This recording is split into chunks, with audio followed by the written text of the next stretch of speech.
Showtime! The Capital G show starts right now.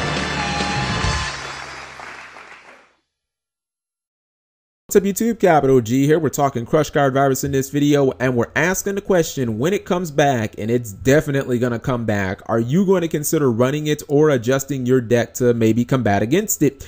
Now, for starters, if you don't know what the heck I'm talking about because you missed out on yesterday's news, it was leaked that Crush Card Virus is going to be released in next month's Gold Series Return of the Bling, and it's going to have the new OCG errata text, which reads, tribute one dark monster you control with 1000 attack or less, check your opponent's hand and all monsters they control, and destroy all monsters with 1500 or more attack. Then your opponent can destroy up to 3 monsters with 1500 or more attack from their deck. After you activated this card, all damage your opponent takes for the rest of the turn becomes 0. So this isn't the first errata that we've seen on a card, and kind of like Konami's way to make cards significantly less broken so that they can unban it. First, we had Dark Strike Fighter, and that got unbanned with the text where you can only use it in main phase 1, and I think you don't get your battle phase or something like that. But Konami actually did this in a whole bunch of other cards in the OCG. Obviously, Crush Card is one of them,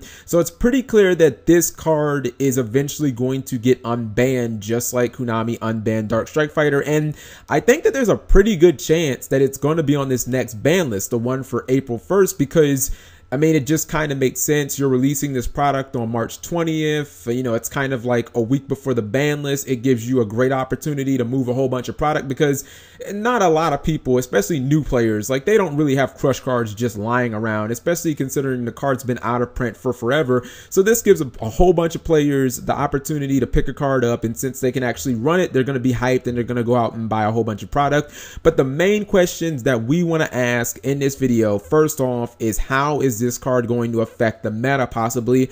I can say for starters, without a doubt, if I was running Burning Abyss, I would definitely run the one copy of Crush Card Virus that I assume Konami is going to allow you to run. I don't see it being anything other than limited, even with the errata, because you got to think about it in the context of that deck. Not only do you have Tour Guide, Farfa, Skarm, Rubik, and Graf, so you have 5 targets, which means it's going to be uber consistent. Basically, anytime that you draw it, you're going to be able to activate it. But then just think about how much of a crazy blowout card it is against Clees or Necros or Sertaler Knights, because basically those archetypes, like you hit every single monster except what, like Vega, Colossalus, and Scout. I mean, everything else gets wrecked by it. Can you imagine you hit this early on a Clee player and all of their monsters are gone? Not to mention their monsters in hand would actually go to the graveyard, not to the extra deck. So it sets them back even more. I also think that it's going to help with you know, when you open with Tour Guide and maybe somebody chains Effect Veiler or they chain Maxi, okay, well now I can actually use that monster for something else. I think that this gets rid of Valkyrus, which is a problem for Burning Abyss because, you know, outside of Mind Crush, they don't really have a way of dealing with that card. Speaking of Mind Crush, it makes the Mind Crush plays infinitely better because you know exactly what's in your opponent's hand, how to play around those cards, what you're in store for, etc., etc. The only other deck I could see where this card I think has really big potential is definitely going to be Heroes.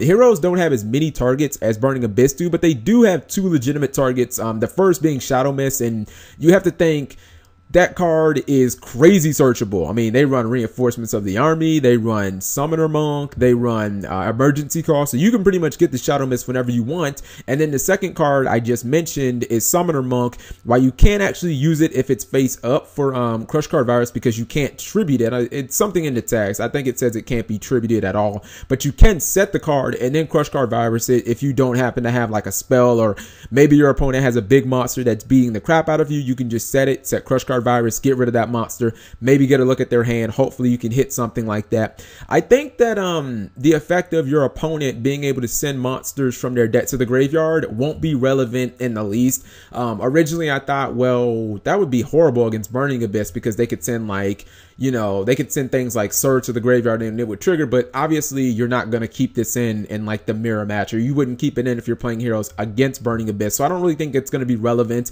Maybe you run into a Fire King deck and you end up getting wrecked. But outside of that, I really don't think that is going to be relevant. The second part of the question is going to be, are you going to consider adjusting your deck when Crush Card comes back into the game? Because if you look at the card and how much potential is there, I mean, I think people might want to consider maybe Wiretap and Trap Stun versus Burning Abyss and Heroes, because you got to think not only does that stop Crush Card Virus, but it's not generally terrible against those decks anyway, because, I mean, I wouldn't mind having a Wiretap for a Fire Lake, or maybe for a Solemn Warning or a Torrential Tribute that might completely wreck me if I'm playing against Heroes or something like that. So I definitely think that there may be some countermeasures that we have to take, because I really don't want to think about somebody hitting me with Crush Card Virus. They get rid of my Deneb, my Altier, and my Altier in my hand. It's just, that would be really, really bad.